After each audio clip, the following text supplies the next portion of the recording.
Hi friends, welcome back to GK kitchen YouTube channel. ಇವತ್ತು ನಾನು ಸೀಮೆ ಬದನೆಕಾಯಿಂದ ಒಂದು ಪಲ್ಯ ಮಾಡೋದು ತೋರಿಸ್ಕೊಡ್ತೀನಿ. ಮತ್ತೆ ಪಲ್ಯದ ಪುಡಿ ಅಂತ ತುಂಬಾನೇ ಟೇಸ್ಟಿ ಆಗಿರುತ್ತೆ. ಯಾರು ಟ್ರೈ ಮಾಡಿರಲ್ಲ, ನಾನು ಬೇರೆಯವ್ರದ್ದು ವಿಡಿಯೋ ನೋಡ್ಕೊಂಡು ಮಾಡಿದ್ರೆ ಸಖತ್ತಾಗಿ ಬಂದಿತ್ತು. ಅದಕ್ಕೆ ನಿಮ್ ಜೊತೆಗೆ ವಿಡಿಯೋ ಶೇರ್ ಮಾಡೋಣ ಅಂತ ಮಾಡ್ತಾ ಇದ್ದೀನಿ. ಫಸ್ಟ್ ಗೆ ಇದ್ರ ಮೇಲಿರೋ ಸಿಪ್ಪೆನೆಲ್ಲ ನೀಟಾಗಿ ತಗೊಂಡ್ಬಿಡ್ಬೇಕು. 2 ಕಾಯಿ ತಗೊಂಡಿದ್ದೀನಿ ನಾನು, ಅಂದ್ರೆ 2ರಿಂದ ಅರ್ಧ ಕೆಜಿ ಇದೆ. ಬೇಕಾದ್ರೆ ನೀವೇನಾದ್ರು ಒಂದು ಇಬ್ಬರು ಇದ್ರೆ ಬೇಕಾದ್ರೆ 1 ಕಾಯಿ ಕೂಡ ಮಾಡ್ಕೋಬಹುದು, ಚೆನ್ನಾಗಿ ಬರುತ್ತೆ. ಫಸ್ಟ್ ಇವಾಗ ಈ ಸಿಪ್ಪೆ ಎಲ್ಲ ತೆಗೆದು ಬಿಡೋಣ. ನೋಡಿ, ಫೈನಲಿ ಇವಾಗ ಮೇಲ್ಗಡೆ ಇರೋ ಸಿಪ್ಪೆನೆಲ್ಲ ತೆಗೆದಿದ್ದಾಯ್ತು. ಇವಾಗ ಒಳಗಡೆ ಇರೋ ಈ ಬೀಜನ ತೆಗೆದ್ಬಿಟ್ಟು ಸಣ್ಣ ಸಣ್ಣದಾಗಿ ನಮ್ಗೆ ಹೇಗ್ ಬೇಕೋ ಹಾಗೆ ಕಟ್ ಮಾಡ್ಕೋಬೇಕು. ನಾನು 2 ದಿವಸ ಆಯ್ತು ತಗೊಂಡೆ ಈ ಕಾಯಿನ. ಇವತ್ತು ಕಟ್ ಮಾಡೋಣ, ನಾಳೆ ಕಟ್ ಮಾಡೋಣ ಅಂತ ಹಾಗೆ ಇಟ್ಕೊಂಡಿದ್ದೆ. ಫೈನಲಿ ಇದಕ್ಕೊಂದು ಗತಿ ಕಾಣಿಸೋಣ ಇವತ್ತು ಅಂದ್ಬಿಟ್ಟು ಕಟ್ ಮಾಡ್ತಾ ಇದ್ದೀನಿ. ನೋಡಿ, ಇವಾಗ ನಮ್ಗೆ ಎಷ್ಟು ಬೇಕೋ ಅಷ್ಟು ಚಿಕ್ಕದಾಗಾದ್ರೂ ಮಾಡ್ಕೋಬಹುದು, ದೊಡ್ಡದಾಗಾದ್ರೂ ಮಾಡ್ಕೋಬಹುದು. ನಾನು ತುಂಬಾನೇ ಚಿಕ್ಕದಾಗಿ ಮಾಡಕ್ ಹೋಗ್ತಾ ಇಲ್ಲ, ಮೀಡಿಯಂ ಆಗಿ ಕಟ್ ಮಾಡ್ಕೊಳ್ತಾ ಇದ್ದೀನಿ. ಸಾಂಬಾರ್ ಇತ್ತು, ಅದ್ರ ಜೊತೆಗೆ ಒಂಚೂರು ಪಲ್ಯ ಖಾಲಿ ಮಾಡೋಣ. ಪಾಪ ಇದು ಫ್ರಿಜ್ ಇಂದ ಈಚೆ ಕಡೆ ಬರುತ್ತೆ, ಈಚೆ ಕಡೆಯಿಂದ ಫ್ರಿಜ್ಗೆ ಹೋಗುತ್ತೆ. ಅದಕ್ಕೆ ಇವತ್ತು ಇದಕ್ಕೆ ಒಂದು ಕುಕಿಂಗ್ ಸ್ಟಾರ್ಟ್ ಮಾಡ್ಕೊಂಡಿದ್ದೀನಿ.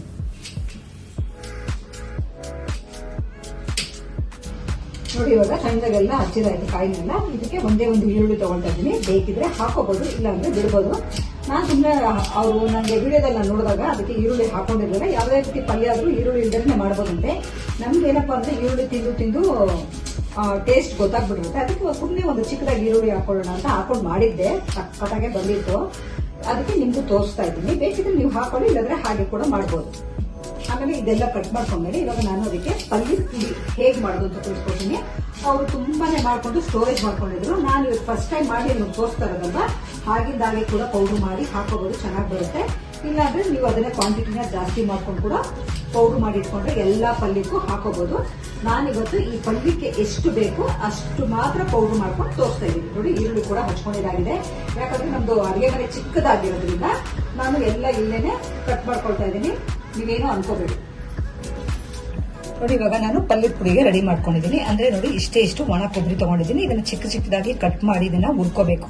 ಮತ್ತೆ ನೋಡಿ, 1 ಪೀಸು ಚಕ್ಕೆ, ಒಂದೇ ಒಂದು ಏಲಕ್ಕಿ ಕಾಯಿ, ಒಂದು 4ರಿಂದ 5 ಲವಂಗ ತಗೊಂಡಿದ್ದೀನಿ. 2 ಖಾರಕ್ಕೆ ಮೆಣಸಿನಕಾಯಿ, 2 ಬ್ಯಾಡಗಿ ಮೆಣಸಿನಕಾಯಿ ಅಂದ್ರೆ ಕಲರ್ಗೆ, 1 ಸ್ಪೂನು ನಾನು ಕಡಲೆಬೇಳೆ, ಅದೇ ಸ್ಪೂನಲ್ಲಿ ಅರ್ಧ ಸ್ಪೂನು ಉದ್ದಿನ ಬೇಳೆ ತಗೊಂಡಿದ್ದೀನಿ, 1 ಸ್ಪೂನು ನಾನು ಧನಿಯಾ ಬೀಜ ತಗೊಂಡಿದ್ದೀನಿ. ಇಷ್ಟು ಇವಾಗ ಹುರ್ಕೊಳ್ಳೋಣ. ಡ್ರೈ ಅಂದ್ರೆ ನಾವು ಎಣ್ಣೆ ಹಾಕೊಳ್ದಿರೇ ಹುರ್ಕೊಳ್ಳೋಣ.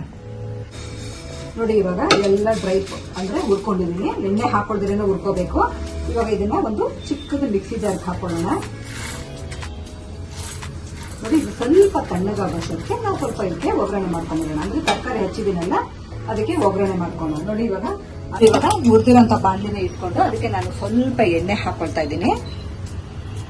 ನಮ್ಗೆ ಗೊತ್ತಾಗುತ್ತೆ ತರಕಾರಿ ಎಷ್ಟಿದೆ ಅಷ್ಟು ನೋಡಿ ಹಾಕೋಬೇಕು. ತೀರಾ ಎಣ್ಣೆ ಆದ್ರೂ ಚೆನ್ನಾಗಿರೋದಿಲ್ಲ. ಇವಾಗ ನೋಡಿ, ನಾನು ಒಂದು 4ರಿಂದ 5 ಸ್ಪೂನ್ ಅಷ್ಟು ಎಣ್ಣೆ ಹಾಕೊಂಡಿದ್ದೀನಿ. ಎಣ್ಣೆ ಕಾದಿದೆ, ಇದಕ್ಕೆ ಸಾಸಿವೆ ಹಾಕೊಳ್ಳೋಣ. ನೋಡಿ, ಇವಾಗ ಸಾಸಿವೆ ಹಾಕೊಳ್ತಾ ಇದ್ದೀನಿ. ಸಾಸಿವೆ ಚೆನ್ನಾಗಿ ಸಿಡಿಬೇಕು. ನೋಡಿ, ಇವಾಗ ಸಾಸಿವೆ ಸಿಡಿದಾಗಿದೆ. ಇದಕ್ಕೆ ಒಂದು ಅರ್ಧ ಸ್ಪೂನು ಕಡಲೆಬೇಳೆ, ಒಂದು ಅರ್ಧ ಸ್ಪೂನು ಉದ್ದಿನ ಬೇಳೆ ಹಾಕೊಂಡಿದ್ದೀನಿ. ಫ್ರೈ ಮಾಡ್ಕೊಳ್ಳೋಣ. ಬೇಳೆ ಉದ್ದಿನ ಬೇಳೆ 2 ಒದ್ದಿದಾಗಿದೆ ಅಂತ ತುಂಬಾನೇ ಕರ್ರು ಕೂಡ ಮಾಡ್ಕೊಳಕ್ ಹೋಗ್ಬೇಡಿ. ಇವಾಗ ಈರುಳ್ಳಿ ಕರ್ಬೇವು ಸೊಪ್ಪು ಹಾಕೊಳ್ತಾ ಇದ್ದೀನಿ.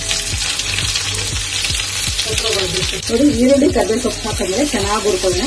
ಕೆಲವೊಂದು ಸತಿ ನಾನು ನನ್ಗಿಂತ ಅಡಿಗೆ ಯಾರು ಚೆನ್ನಾಗಿ ಮಾಡೋದಿಲ್ಲ, ನಾನೇ ಚೆನ್ನಾಗಿ ಮಾಡೋದು ಅಂತ ಅನ್ಕೊಂಡ್ಬಿಡ್ತೀನಿ. ಒಂದ್ ಕಡೆ ಹೋಗಿ ತಿಂದಾಗ ಗೊತ್ತಾಗುತ್ತೆ, ಓ ಇಲ್ಲಪ್ಪ ನನ್ಗಿಂತ ಚೆನ್ನಾಗಿ ಮಾಡೋರು ಇದ್ದಾರೆ ಅನ್ಸುತ್ತೆ. ಅದೇ ತರ ಈ ಪಲ್ಯ ಕೂಡ ಅಷ್ಟೇ. ನೀವು ಸುಮಾರು ಕಡೆ ಪಲ್ಯ ತಿಂದಿರ್ತೀರ, ಆದ್ರೆ ಈ ತರ ಪಲ್ಯ ತಿಂದಿರೋ ಚಾನ್ಸೇ ಇಲ್ಲ. ಬೇಕಾದ್ರೆ ನೀವು ಇವತ್ತೇ ಟ್ರೈ ಮಾಡಿ ನೋಡಿ, ಸೂಪರ್ ಆಗಿ ಬರುತ್ತೆ. ಜಾಸ್ತಿ ಈರುಳ್ಳಿನ ಹುರ್ಕೊಳಕ್ ಹೋಗ್ಬೇಡಿ. ಇವಾಗ ನಾನು ಹಚ್ಚಿದಂತ ಸೀಮೆ ಬದನೆಕಾಯಿನ ಇದಕ್ಕೆ ಹಾಕೊಳ್ತಾ ಇದ್ದೀನಿ. ಬೇಕಿದ್ರೆ ನೀವನ್ನ ಚಿಕ್ಕದಾಗಿ ಕೂಡ ಕಟ್ ಮಾಡ್ಕೊಳ್ಳಿ. ಯಾಕಂದ್ರೆ ಬೇಯ್ತಾ ಇದು ತುಂಬಾನೇ ಚಿಕ್ಕದಾಗಿ ಕೂಡ ಆಗ್ಬಿಡುತ್ತೆ. ಅದಕ್ಕೆ ನಾನು ಸ್ವಲ್ಪ ದೊಡ್ಡದಾಗಿ ಕಟ್ ಮಾಡಾಕಿದ್ದೀನಿ. ನೋಡಿ, ಚೆನ್ನಾಗಿ ಹಿಂಗೆ ಮಿಕ್ಸ್ ಮಾಡ್ಕೋಬೇಕು. ನೋಡಿ, ತರಕಾರಿ ಎಲ್ಲ ಮಿಕ್ಸ್ ಮಾಡಿದ್ಮೇಲೆ ಇದಕ್ಕೆ ರುಚಿಗೆ ತಕ್ಕಷ್ಟು ಪುಡಿ ಹಾಕೊಳ್ತಾ ಇದ್ದೀನಿ. ಹಾಕೊಂಡು ಚೆನ್ನಾಗಿ ಮಿಕ್ಸ್ ಮಾಡ್ಕೊಳ್ಳೋಣ.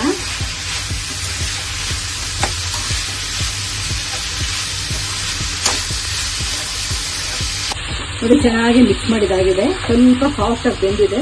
ಈ ಟೈಮಲ್ಲಿ ನಾನು ಇವಾಗ ಪೌಡರ್ ಮಾಡಿ ಇಟ್ಕೊಂಡಿರೋಂಥದ್ದನ್ನ ಹಾಕೊಳ್ತಾ ಇದ್ದೀನಿ, ಅಂದ್ರೆ ಪಲ್ಯದ ಪುಡಿ.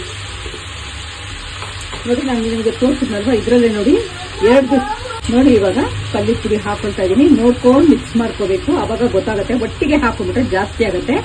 ನಾನು ಮಾಡಿರೋಂಥ ಪುಡಿ ಇವಾಗ 2 ಸತಿಗೆ ಅಂದ್ರೆ ಪಲ್ಯದ ಪುಡಿ ಆಗುತ್ತೆ. ನೋಡಿ, ಪುಡಿ ಎಲ್ಲ ಹಾಕಿದ್ಮೇಲೆ ಚೆನ್ನಾಗಿ ಮಿಕ್ಸ್ ಮಾಡ್ಕೊಂಡ. ಈ ತರ ಮಾಡಿದ್ರೆ ಯಾರು ಪಲ್ಯ ತಿನ್ನಲ್ಲ ಅಂತಾರಲ್ಲ, ಅಂತವ್ರು ಕೂಡ ತಿಂತಾರೆ. ಅಷ್ಟು ರುಚಿಯಾಗಿರುತ್ತೆ. ಚೆನ್ನಾಗಿ ಇವಾಗ ಒಂದ್ಸತಿ ಮಿಕ್ಸ್ ಮಾಡಿ ಸ್ವಲ್ಪ ಸಿಮ್ ಮಾಡಿ ಒಂದು ಪ್ಲೇಟ್ ಮುಚ್ಚಿಟ್ಬಿಡೋಣ. ಒಂದು 5 ರಿಂದ 10 ನಿಮಿಷ ಅಂದ್ರೆ ಎಲ್ಲ ಕರೆಕ್ಟ್ ಆಗಿ ಕಾಯಿಗೆಲ್ಲ ಇಟ್ಕೊಳ್ಳುತ್ತೆ ಮಸಾಲೆ, ಅವಾಗ ಚೆನ್ನಾಗಿರುತ್ತೆ. ನೋಡಿ ಇವಾಗ ಎಲ್ಲ ಚೆನ್ನಾಗಿ ಇದಕ್ಕೆ ಮಸಾಲೆ ಎಲ್ಲ ಇಟ್ಕೊಂಡಿದೆ. ಕೊಬ್ಬರಿ ತುರಿ ಹಾಕಿದ್ರೇನೆ ಇದಕ್ಕೆ ಒಂದು ರುಚಿ. ಇವಾಗ ಲಾಸ್ಟ್ಗೆ ನಾನು ಇದಕ್ಕೆ ಕೊತ್ತಂಬರಿ ಸೊಪ್ಪನ್ನ ಹಾಕೊಳ್ತಾ ಇದ್ದೀನಿ. ಹಾಕೊಂಡು ಚೆನ್ನಾಗಿ ಒಂದ್ಸತಿ ಮಿಕ್ಸ್ ಮಾಡ್ಕೊಂಡ್ಬಿಡೋಣ. ಇದು ಹೇಳ್ಬೇಕಾದ್ರೆ ರಸಂ ಜೊತೆಗೆ ಮತ್ತೆ ಬರೀ ಬೇಳೆ ಸಾಂಬಾರ್ ಮಾಡ್ತೀವಲ್ಲ ಅದ್ರ ಜೊತೆಗೆ ಮತ್ತೆ ಮೊಸರನ್ನಕ್ಕಂತೂ ಸೂಪರ್ ಆಗಿರುತ್ತೆ. ನೋಡಿ ಚಪಾತಿಗೆಲ್ಲ ಬೇಕು ಅಂದ್ರೆ ಬೇಕಾದ್ರೆ ಇನ್ನ ಸಣ್ಣದಾಗಿ ಕಟ್ ಮಾಡ್ಕೋಬೇಕು. ಇದು ನಾನು ಹಾಗೆ ಹೆಂಗಿದ್ರು ಸಾಂಬಾರ್ ಇತ್ತು ರಾತ್ರಿದೆ, ಅದಕ್ಕೆ ನಾನು ಇದಕ್ಕೆ ಪಲ್ಯ ಮಾಡ್ಕೊಂಡ್ಬಿಡೋಣ. ನಿಮ್ಗೂ ಒಂದ್ಸತಿ ವಿಡಿಯೋ ತೋರ್ಸೋಕೆ ಚೆನ್ನಾಗಿರುತ್ತೆ ಅಂತ ಮಾಡಿದೀನಿ. ಬರೀ ನಿಮ್ಗೆ ಸೀಮೆ ಬದನೆಕಾಯಿಂದಾನೆ ಪಲ್ಯ ರೆಡಿ ಆಗಲ್ಲ. ಹುರುಳಿಕಾಯಿ ಮತ್ತೆ ಕ್ಯಾರೆಟ್ ಯಾವ್ದಾದ್ರು ಮಾಡಿ ಸಖತ್ತಾಗಿ ಬರುತ್ತೆ. ನೋಡಿ ಫೈನಲ್ ಇವಾಗ ನಮ್ಮ ಪಲ್ಯ ರೆಡಿ ಆಗಿದೆ. ಇದನ್ನ ಆಫ್ ಮಾಡ್ಕೊಳ್ಳೋಣ.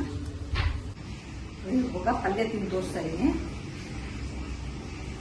ಸಕ್ಕತ್ತಾಗಿ ಬಂದಿದೆ ನೋಡಿ. ಯಾರ್ಯಾರು ಫಸ್ಟ್ ಟೈಮ್ ವಿಡಿಯೋ ನೋಡ್ತಿದ್ರೆ ಪ್ಲೀಸ್ ಸಬ್ಸ್ಕ್ರೈಬ್ ಮಾಡ್ಕೊಳ್ಳಿ, ಮತ್ತೆ ಅಡಿಗೆ ಮಾಡ್ಕೊಳ್ಳಿ. ಹೇಗಿದೆ ಅಂತ ನನಗೆ ಕಮೆಂಟ್ ಬಾಕ್ಸ್ ಅಲ್ಲಿ ಹಾಕಿ.